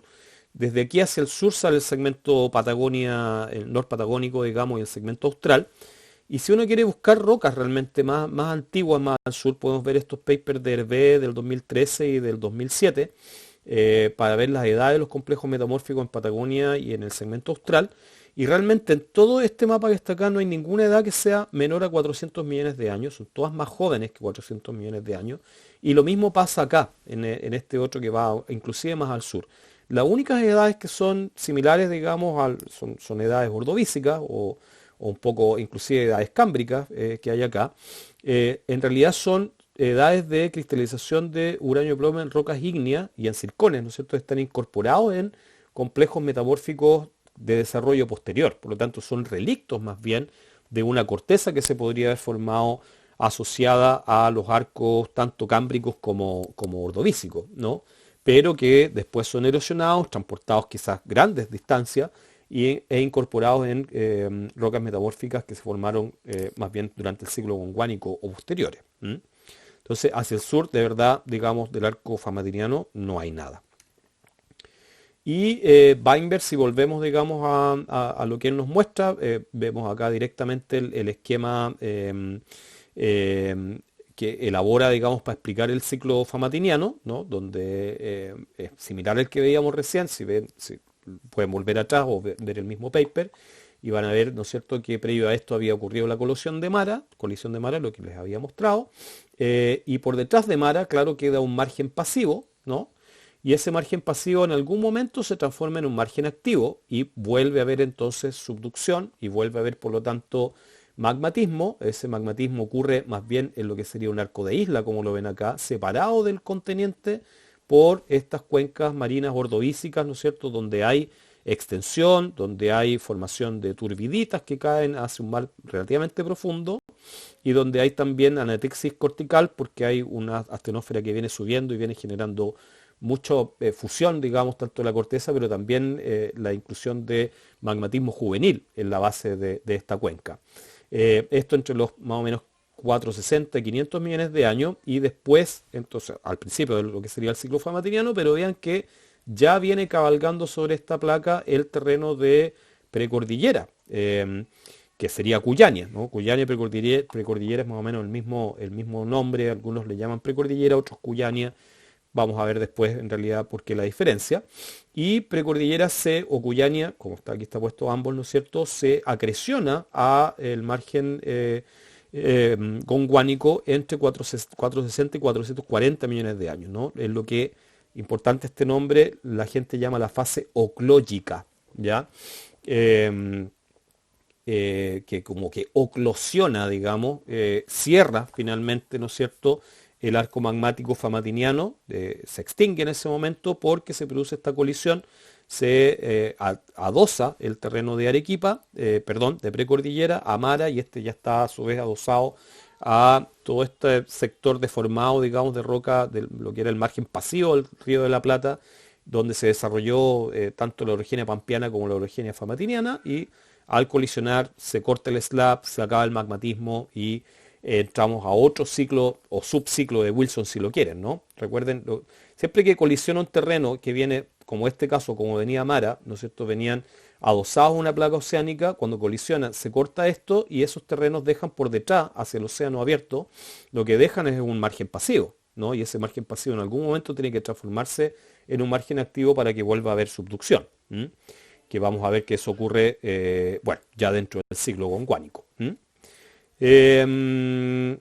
Y esto mismo nos muestra Rapela, no es muy distinto a este esquema, ¿no es cierto? La etapa de subducción de lo que sería el ciclo famatiniano en la sierra de Famatina, ¿no? Famatina finalmente es un arco de isla que después es acrecionado al margen completo, ¿no es cierto? Está este arco de isla, hay una cuenca de arco por detrás con formación de piso oceánico, ¿no es cierto? Un tipo de magmatismo bien especial que tiene toda una geoquímica que no voy a relatar obviamente, pero que es bien interesante y esto está separado, separa a su vez esta cuenca de lo que sería el cratón del Río de la Plata con el orógeno pampeano, donde también ocurre algo de fusión cortical en algún momento, digamos, en este momento, o sea, en algunas zonas en este momento, ¿no es cierto?, que se nota algo de fusión cortical, son solamente fundidos corticales, no fundidos de arco como estos que están acá, ¿ya? Con un ángulo de subducción relativamente bajo, ¿no es cierto?, pero que después aumenta y al final de este periodo ocurre la colisión del bloque de precordillera para deformar este arco y llevarlo, ¿no es cierto?, obductarlo completo, digamos, hacia lo que sería el margen continental previamente activado por la orogenia pampeana, que está acá. Muy similar entonces al esquema que veíamos de Weinberg, no hay mucha diferencia, las figuras son distintas, pero la idea es esencialmente la misma, ¿ya? Con más detalle quizá acá en el magmatismo, que es la especialidad de Rapela, un geólogo argentino muy tradicional, digamos, y muy importante en las sierras pampeanas. Y bueno, acá lo que colisiona contra esto es el bloque de precordillera y para terminar entonces esta presentación voy a hablar algo acerca de qué se trata el terreno de Cuyania precordillera. Cuyania precordillera, bueno, es un terreno súper importante que puede ser trazado, ¿no es cierto?, lo que serían las morfoestructuras de las sierras pampeanas occidentales y la precordillera principalmente, ¿no? Lo vemos acá también en este esquema de ramos separado con estos colores más bien azulinos y oscuros que están acá, ¿no es cierto?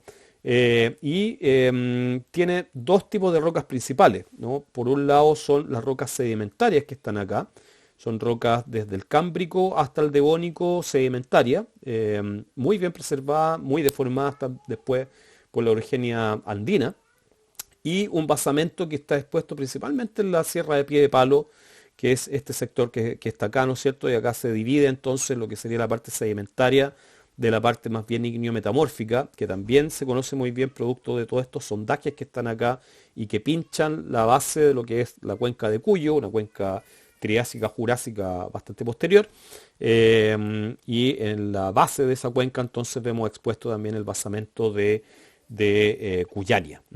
Y interesante también, importante, hacia el límite occidental de esto, que se ve expuesto en lo que sería el Valle de Calingasta, el límite con la cordillera frontal, afloran también lo que se llama el cinturón de Anganco, rocas son serpentinitas, digamos, principalmente, ¿no? Lo que sería parte supuestamente de la sutura con el terreno de Chilenia, como vamos a ver después. ¿Ya? Importantemente, las rocas del basamento, ¿no es cierto?, han sido estudiadas isotópicamente y esas rocas de basamento, aquí vemos un esquema de isótopos de plomo, y es súper interesante notar, ¿no es cierto?, cómo Cuyania, el basamento de Cuyania, calza muy bien con la señal isotópica de Norteamérica, digamos, de lo que sería Laurentia, ¿no? Una señal isotópica más deprimida. Para la misma razón, plomo 206, 204 tiene valores de 207, 204 son mucho más bajos que en general el cratón de la Amazonia, el basamento de Antofalla, el basamento de Arequipa. Todos ellos tienen valores de isótopos más altos que los que tienen entonces las rocas del basamento de Cuyania. Y ese ha sido uno de los argumentos más importantes para decir que este es un terreno alóctono, claramente alóctono. Y la historia, digamos, de esta aloctonidad de Cuyania o de precordillera viene de muy, muy antiguo. Hay un paper intermedio en edad, que sería el de Astini y otros del año 95, que hace un súper análisis.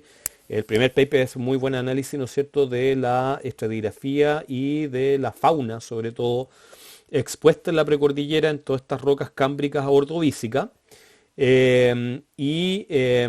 Establecen en este paper, ¿no es cierto?, y en otros que vienen después también, de esta figura no estoy seguro si es del paper del 95 o una posterior, ¿no es cierto?, pero establecen una relación entre lo que sería el terreno de precordillera y noten qué es lo que hay aquí, los nombres que hay. El promontorio de Texas, el envallamiento de Wichita, el promontorio de Alabama, Virginia, bueno, todo esto es la costa oriental de Estados Unidos actualmente. Y la idea es que este bloque de precordillera habría pertenecido a esta zona en su momento y después es producto, digamos, de la actuación de estos rifts que estaban entrando, de estas zonas de expansión oceánica que se metieron en Norteamérica, ¿no es cierto? Es extraído de Norteamérica y después trasladado hacia Argentina. Y eso se ve muy claramente también en la evolución de la fauna, ¿no? La fauna cámbrica es esencialmente de origen lauréntico, después viene, a medida que avanzamos en la columna, comienza a ser una fauna endémica a la precordillera que no existe en otra parte, y después, a finales del Ordovícico, ya es principalmente una fauna gonguánica la que ocurre ahí. Y en ese sentido, la ocurrencia de este Olenelus, que es un trilobite, eminentemente lauréntico, fue súper fundamental, y esto se conocía en todo caso desde principios del siglo XX, que en precordillera argentina, ¿no es cierto?, había una fauna de trilobite que era muy distinta al resto de Gondwana y muy parecida a la que existía en Laurentia. Desde ahí que está la idea entonces de que precordillera podría ser algo extraño, digamos, exótico, ya se decía tal vez en esa época.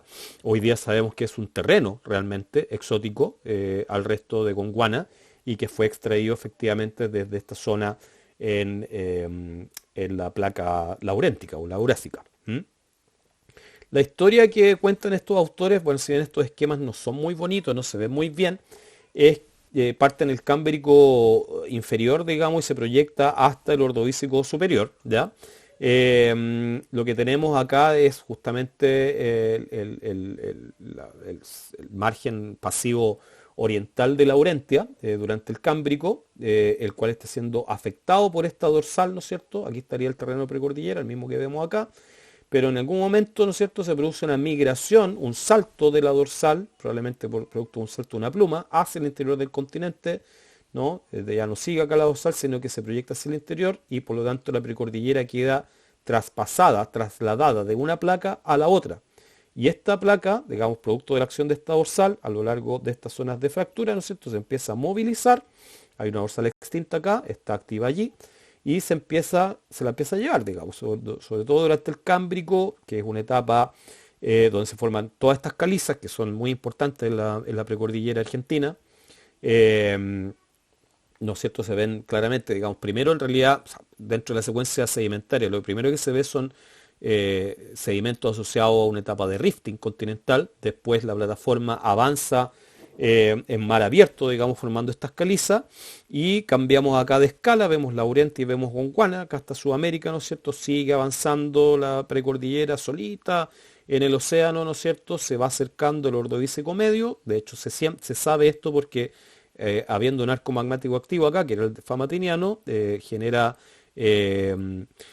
tobas que son depositadas sobre la precordillera, se empiezan a ver cada vez mayor influencia magmática famatiniana y después termina colisionando en el Ordovícico superior.